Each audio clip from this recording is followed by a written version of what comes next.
오늘 우리에게 주신 하나님 말씀은 로마서 10장 13절 말씀입니다. 로마서 10장 13절 말씀 우리 한 목소리로 크게 합독하겠습니다. 누구든지 주의 이름을 부르는 자는 구원을 받으리라. 아멘. 할렐루야. 우리 앞뒤 옆 사람과 이렇게 인사해 보겠습니다. 아름다운 당신 옆에 앉게 되어 영광입니다. 네, 아름다운 당신 옆에 앉게 되어 영광입니다. 한 두세 번 하니까 이제 좀 덜 아름다워 보이시나요? 오늘은 로마서 10장 13절 말씀을 함께 살펴보면서 조건이 있으면 안 되는 관계라는 제목으로 하나님 말씀을 전하겠습니다. 오늘 본문 로마서 10장 13절은 이렇게 말하죠. 누구든지 주의 이름 부르는 자는 구원을 얻으리라. 이 말씀은 구원에 대해서 누구나 다 받을 수 있다 라고 말하고 있어요. 마치 뻥 뚫린 열린 문처럼 구원을 이야기하고 있어요. 우리가 흔히 경험하는 세상의 문들은 어떻습니까? 굉장히 다 조건부 출입이에요. 좋은 회사의 면접장 문은 합격할 만큼의 스펙을 가진 특별한 사람들만 들어올 수 있습니다. 좋은 대학의 강의실 문은 성적과 시험 점수를 통과한 사람에게만 열려 있어요. 성적과 그리고 심지어 사랑의 문도 외모나 조건이 맞아야 열릴 때가 있죠. 그러나 구원의 문은 어떻습니까? 아무런 조건표가 붙지 않아요. 오늘 본문에도 뭐라고 말하고 있어요? 누구든지. 세상에서는 찾아볼 수 없는 아주 파격적인 초대입니다.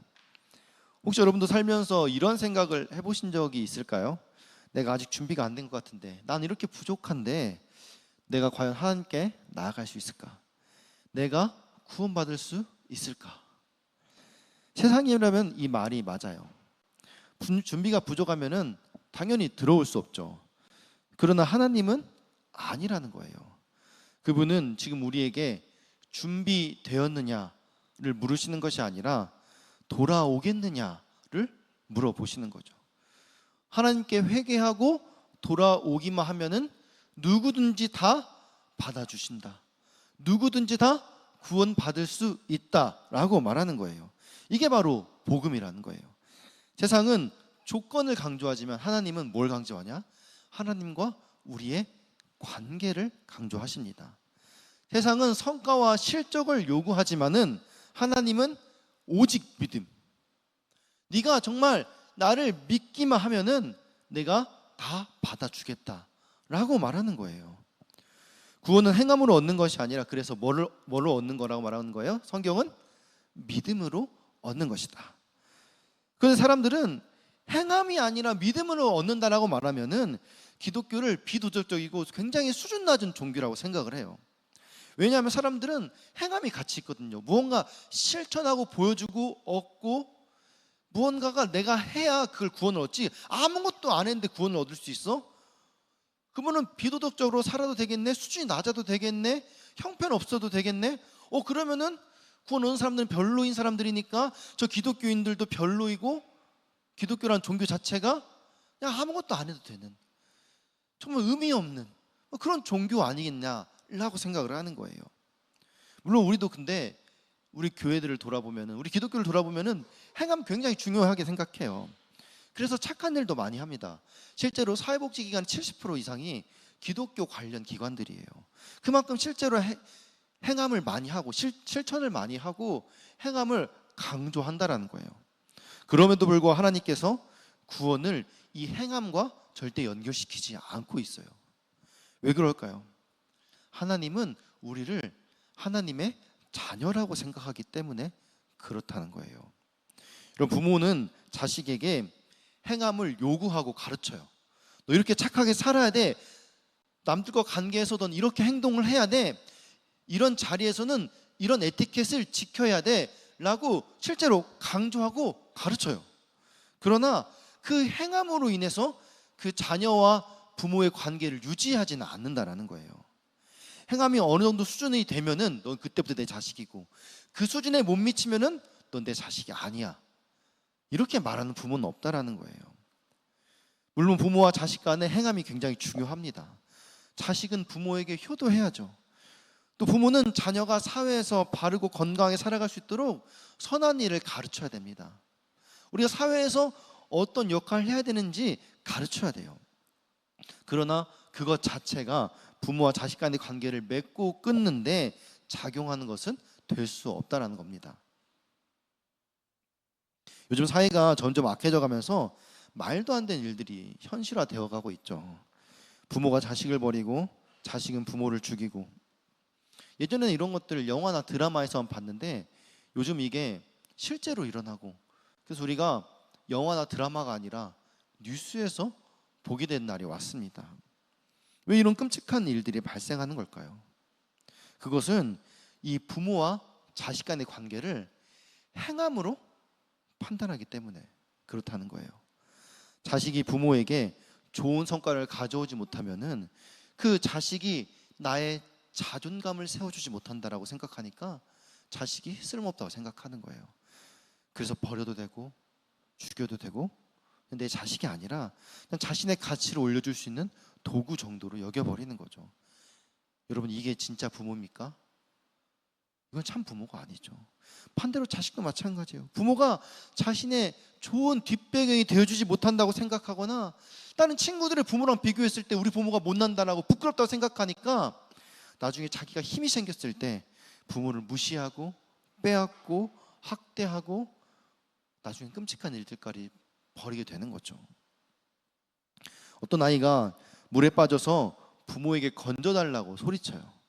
그때 아버지가 자식을 건져주는데 10가지 조건을 내세우면서 네가 이 조건을 지키면은 내가 너 건져줄게 라고 말한다고 생각해 보세요. 여러분, 이게 부모입니까? 만약에 그 아이가 그 10가지 조건을 지키겠다고 약속하고 건지를 받았어도 그 아이는 그 아버지를 평생 진짜 부모라고 생각하지 않을 거예요. 늘 10가지 조건을 생각하면서 이 조건을 내가 지키지 못하면 언제든지 나는 버림받을 수 있어. 그렇게 두려움을 떨면서 인생을 살지 않겠습니까? 자녀가 그렇게 두려움에 떨며 살아가는 것을 어떤 부모가 원하겠습니까? 이스라엘 백성들이 애굽에서 고통 중에 하나님께 부르짖을 때 하나님께서는 그 고통 속에 신음하는 그 백성들의 부르짖음을 듣고 그냥 구원해 주셨어요. 조건을 걸고 구원해 주신 게 아니라 이스라엘 백성들이 하나님께 살려달라고 애원하니까 그들의 그 애통함에 마음이 아파가지고 하나님이 그들을 그냥 건져주신 거예요. 그래서 모세를 보내주시고 출애굽 사건이 일어난 건 아니겠습니까? 물론 하나님께서는 나중에 이스라엘 백성들을 건져주신 다음에 그들에게 십계명과 율법을 주셨어요. 그러나 그 십계명과 율법을 주신 것은 출애굽한 다음에 홍해를 건너고 나서 시내를 주신 것이지, 출애굽하기 전에 네가 이 십계명과 율법을 지키면 너 구원해 줄게, 지킬 거야 말 거야 라고 흥정하면서 구원해 주신 게 아니라는 거예요. 이 십계명과 율법을 출애굽 전에 주셨느냐 후에 주셨냐는 굉장히 중요한 거예요. 그것이 바로 하나님과 우리의 관계를 단정짓는 중요한 단서가 되기 때문에 그렇다는 거죠. 하나님의 십계명과 율법을 지키면 구원시켜 주시고 그렇지 않으면 구원시켜 줄 수 없다, 이렇게 말씀하지 않았어요. 하나님은 그들의 고통 소리를 듣고 그들의 고통 소리를 듣고 가슴 아파하시면서 그냥 구원해 주신 거예요. 그리고 나서 하는 말이 이제 구원 받았으니까 너 이제 이대로 좀 착하게 살아라 라고 하면서 율법과 십계명을 주신 거죠. 지난주에도 말씀드렸듯이 구원이라는 게 뭡니까? 구원이라는 거는 하나님과 우리의 관계예요. 그 끊어졌던 관계가 다시 회복되는 게 구원입니다. 그런데 그 관계의 회복이 우리의 행함으로 결정되는 게 아니라는 거예요. 우리가 십계명과 율법을 잘 지켜서 그 관계가 이어지는 게 아니에요. 이 관계는 어떻게 이어지느냐? 믿음으로 이어지는 거예요. 믿음으로. 하나님과의 관계 회복의 조건이 행함이라고 말한다면은 그것으로 이미 부모와 자식 간의 관계는 이루어질 수 없는 겁니다. 어떻게 부모와 자식 간의 관계가 행함이란 조건에서 이어질 수 있겠어요? 그 조건을 말하는 순간 부모와 자식이 아닌 거예요. 하나님 우리를 자녀라고 부르죠. 너는 내 자녀야, 내 사랑하는 자녀야 라고 부르셨는데 부모가 자녀에게 행함을 말하면서 그 관계를 유지할 수는 없다라는 거죠.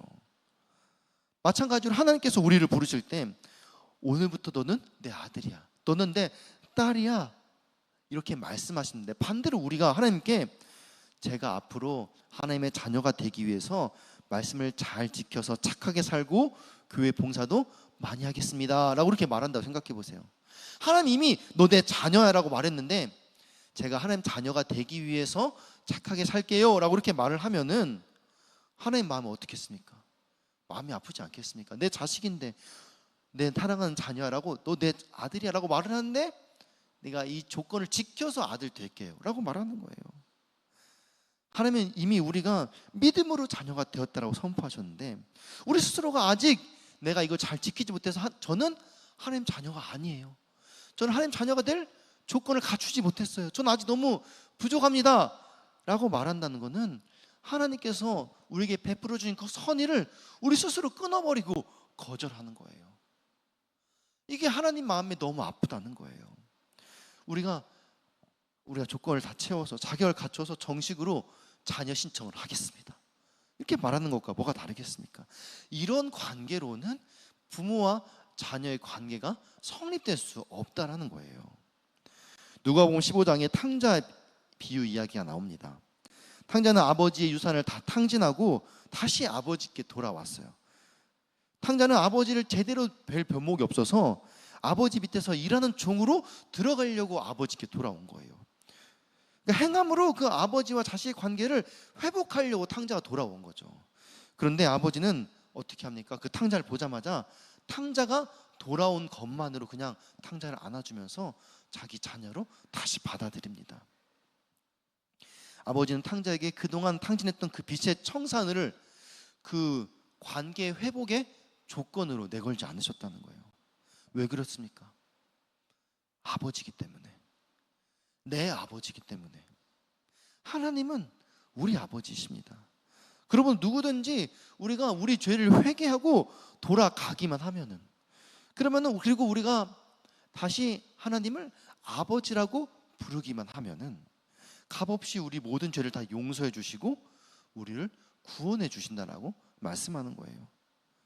그리고 우리를 다시 넌 내 자녀야 라고 부르신다는 겁니다.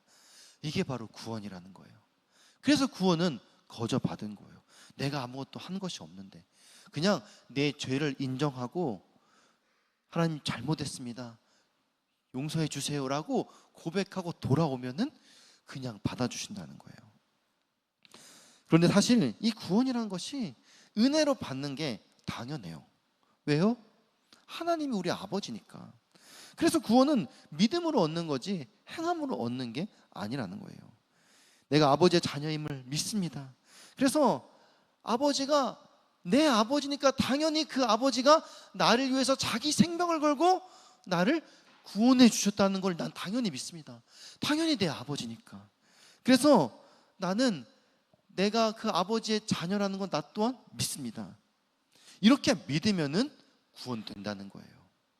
우리 로마서 10장 13절 다시 한번 읽겠습니다. 누구든지 주의 이름을 부르는 자는 구원을 받으리라. 아멘. 그렇다면은 이 구원에 있어서 율법이라는 게 있어요. 율법의 역할과 기능이 뭘까요? 성경에서 율법 굉장히 중요합니다.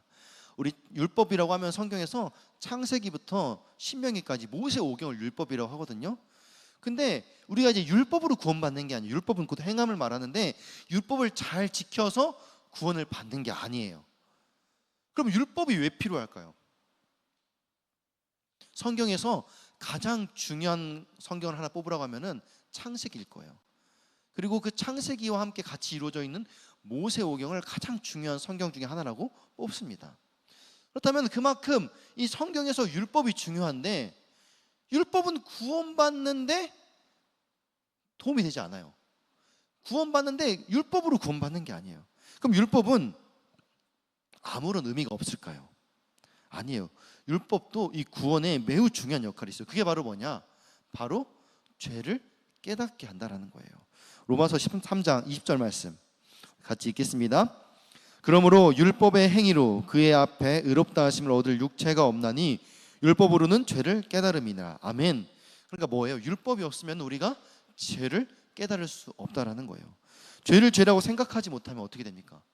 그 죄를 우리가 해결할 수조차 없는 거예요. 이 죄를 해결하는 데는 율법이 도움되지 않아요. 그런데 그 죄가 죄임을 깨닫는 데 가장 필요한 게 뭐냐?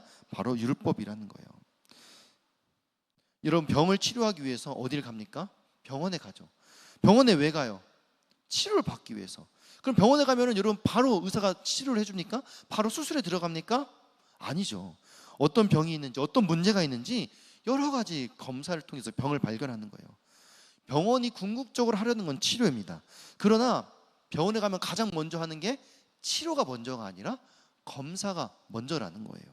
검사를 통해서 정확히 알아야 정확한 치료가 가능하기 때문이에요. 우리의 죄를 치료하고 구원을 얻는 것도 마찬가지예요. 우리 죄를 해결하기 위해서 가장 중요한 게 뭐예요? 먼저 내 죄를 깨닫고 스스로 내가 죄인인 것을 인정하는 거예요. 이 일을 위해서 하나님께서 우리에게 주신 게 바로 율법이라는 거예요.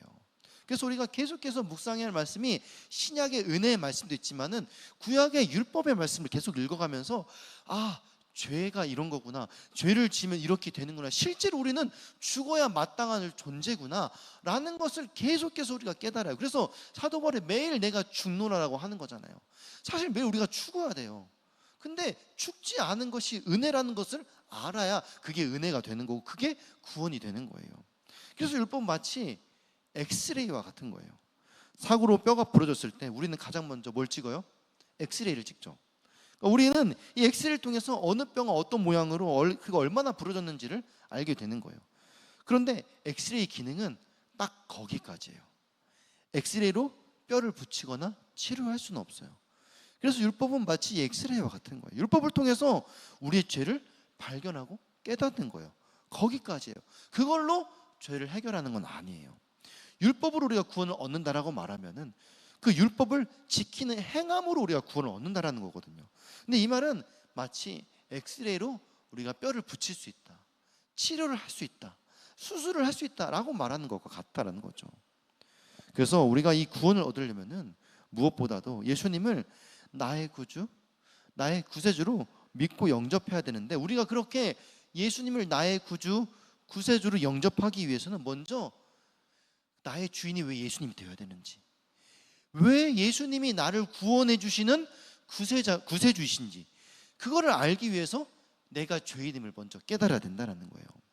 만약 우리가 스스로 죄인이라는 것을 깨닫지 못하면은 왜 예수님이 나의 구원자이시지? 내 죄가 왜 예수님 때문에 해결받아야 되는지를 모르는 거예요. 그리고 내 삶의 주인이 왜 예수님이 되어야 되는지를 모르는 거예요.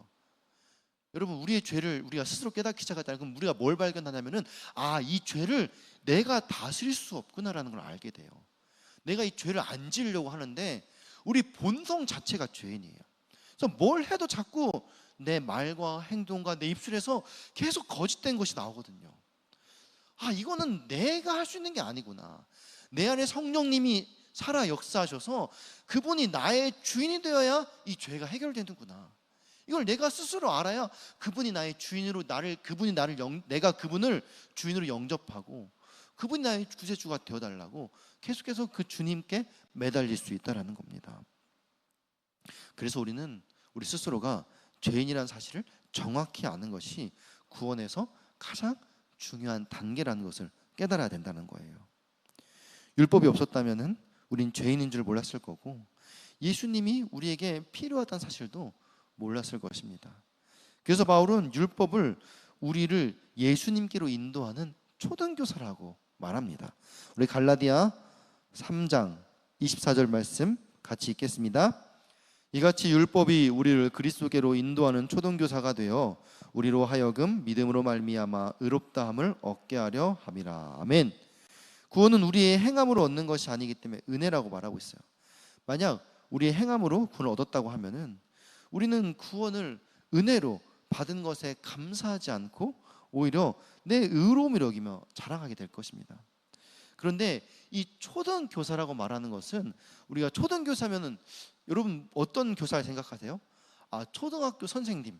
그런데 이 초등교사의 원어의 뜻을 보게 되면은 한 집안에서 어린아이를 그 기초적인 것들을 가르치고 지도하는, 에티켓을 가르치는 그런 가정교사로 번역되어 있어요. 그리고 이 가정교사 역할 중에 하나가 학교에 들어가기 전까지 그 기초적인 것들을 가르쳐주고 인도하는, 그리고 실제로 초등학생이 되면은 초등학교까지 그 안내해주는 그런 역할을 또 가정교사가 하는 거예요. 그러니까 이 율법이라는 것은 뭐냐? 우리를 구원까지 인도해주는 그런 가정교사 역할을 한다는 거예요. 그러니까 초등학교 선생님처럼 기초적인 학문을 가르쳐주는 그런 의미도 있겠지만은 중요한 것을 우리를, 죄인인 우리를 구원에까지 인도해주는 그런 역할. 중요한 거는 그 인도해주고 그 다음부터는 예수님을 인격적으로 만나고 믿음으로 고백하는 것으로 우리의 구원이 이루어진다는 거예요. 예수님 당시 바리새인들과 같은 율법주의자들은 율법을 지킴으로 구원을 얻는다라고 생각하고 가르쳤습니다. 그래서 그들은 자신의 행위를 드러내려고 했고 그것을 당연히 자랑했어요. 그래서 그들은 하나님의 은혜를 전혀 모르는 어떻게 보면 엉뚱한 종교인이 되어버린 거예요. 사실 구원은 그렇게 받는 게 아닌데 이게 스스로 죄인인지를 몰랐기 때문에 그렇다는 거예요. 그래서 예수님 뭐라고 말합니까? 자꾸 우리의 행함으로 의롭다고 고백하는 자들에게 내가 너희를 도무지 알지 못한다 이렇게 말씀하시는 거죠. 죄를 짓고 완전히 죽게 된 우리는 하나님의 은혜로만 구원받을 수 있습니다. 여러분 믿으십니까? 그런데 그 은혜를 깨닫지 못하고 하나님 앞에서 계속해서 보잘것없는 행위만 자랑하게 되면 어떻게 되겠습니까? 하나님이 우리를 알지 못한다 라고 이야기할 거라는 거예요. 로마서 3장 27절 같이 읽겠습니다. 그런즉 자랑할 때가 어디냐? 있을 수가 없느니라. 무슨 법으로냐? 행위로냐? 아니라 오직 믿음의 법으로니라. 아멘. 그래서 이 종교 개혁자들은 그 전에 천주교가 계속해서 행위를 강조했거든요. 무언가 헌금을 많이 내고 선한 일을 하면은 우리가 구원을 받을 수 있다라고. 나중에 면죄부까지 생겨나게 되잖아요. 우리가 지금 여기서 하는 그 헌금으로 인해서 하늘에 있는 누군가가 구원을 받을 수 있다라고 말을 하는 거죠. 근데 그것이 잘못됐다고 가르치면서 종교개혁자들이 외친 게 계속 뭡니까? 행함 아니다. 우리의 선한 일로 구원받는 거 아니다. 오직 믿음, 오직 은혜. 구원은 믿음으로 얻는 것이지 행함으로 얻는 게 절대 아니라는 거예요. 구원을 우리가 행함으로 얻는다고 하면은 그때부터 하나님은 우리의 아버지가 아닌 게 되는 거예요. 하나님 우리를 자녀라고 했는데 우리가 하나님의 자녀가 될 수 없는 거예요. 그러나 율법으로 구원을 얻는 건 아니지만은 또 율법을 지키지 않아도 된다라는 것도 아니에요. 우리가 율법을 지키려고 애쓰지 않으면은 우리가 여전히 죄인임을 깨달을 수 없는 거예요. 계속 이 시도를 해야 내가 부족하구나, 내가 이걸 할 수 없구나라는 것을 알게 된다는 거예요. 우리가 본질적으로 죄인, 진노의 자녀라는 것을 깨닫지 못하면은 이 예수님의 보혈로 우리 죄가 해결돼야 된다라는 사실을 우리가 알 수 없는 거죠. 예수님이 꼭 우리에게 필요하다. 죄를 이길 힘도 예수님께 있다. 이 필요와 은혜를 진정으로 체험할 수 없다라는 겁니다. 그리고 그분이 우리의 이 모든 문제를 해결해 줄 수 있는 구세주라는 이 믿음에 이르는 것도 불가능하다는 사실입니다. 그러므로 율법은 우리를 예수님께로 인도하는 초등 교사라는 거예요. 어떤 성경에서는 가정교사라고 번역되어 있죠. 이처럼 율법은 우리에게 가장 기초적인 것들을 가르쳐 줍니다. 그러나 그것으로 우리의 문제를 해결할 수는 없습니다. 사랑하는 이름 청년 여러분, 우린 여전히 세상 속에서 치열하게 경쟁하며 살아갑니다. 면접장에서 떨어진 후 좌절한 경험들, 시험에서 원하는 점수를 얻지 못해 낙심한 순간, 그리고 사랑한 사람에게 조건 때문에 거절당한 상처들, 이 모든 순간은 우리를 향한 세상의 평가가 얼마나 냉정한지 모릅니다. 그럴 때마다 복음은 전혀 다른 메시지를 우리에게 들려주죠. 너는 그런 조건 없이 이미 내 아들이다. 이미 내 딸이다. 하나님은 우리의 조건을 들여다보지 않고 단지 우리가 그분을 아버지라고 부르는 순간 우리를 자녀로 받아주신다는 거예요. 우리가 이 사실을 알지 못하기 때문에 우리가 세상의 조건을 맞추려고, 세상의 유혹에 흔들리고, 세상의 성공에 눈이 멀고, 사실 우리의 그 자격이나 하나님께서 보여주신 그 권위가 하나님 자녀라는 것인데, 이 세상을 다 주어도 그것을 채울 수 없는 것들인데, 그 얼마 되지 않는 것들에 우리의 생명을 다 던져버리는 거죠. 우리가 하나님 자녀라는 것을 알지 못하기 때문에 그렇다는 거예요. 만약 부모가 아이를 보고 성적이 오르면 내 아들이고 떨어지면 남이다라고 말한다면 그것은 부모가 아니겠죠. 그런데 하나님은 우리가 넘어져도 실패해도 낙심해도 여전히 내 사랑하는 자녀라고 불러주십니다. 여러분 삶 속에서 이 은혜의 목소리를 들을 수 있기를 바랍니다. 우리가 지쳐 있을 때, 실패로 마음이 무너져 있을 때, 학업과 미래가 불안하게만 느껴질 때, 이 순간에도 하나님은 우리를 조건 없이 품고 계십니다.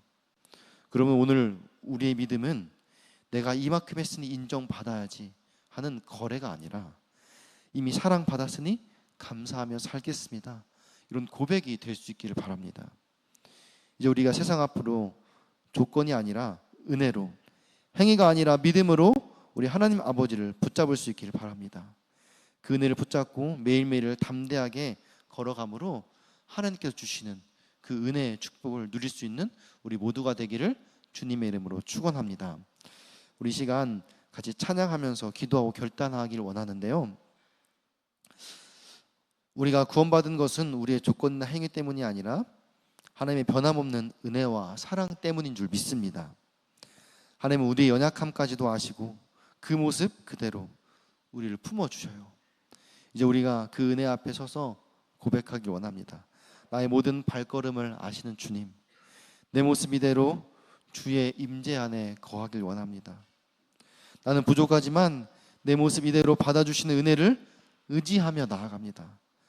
그래서 주님과 동행하는 것이 그 어떤 것보다 나의 가장 큰 소망입니다. 이렇게 믿음의 고백을 올려드리며 하나님 앞에 결단하며 나아가길 소망합니다. 우리 이 시간 다 함께 일어나셔서 내 모습 이대로 찬양하시면서 준비하신 예물 하나님께 드리겠습니다.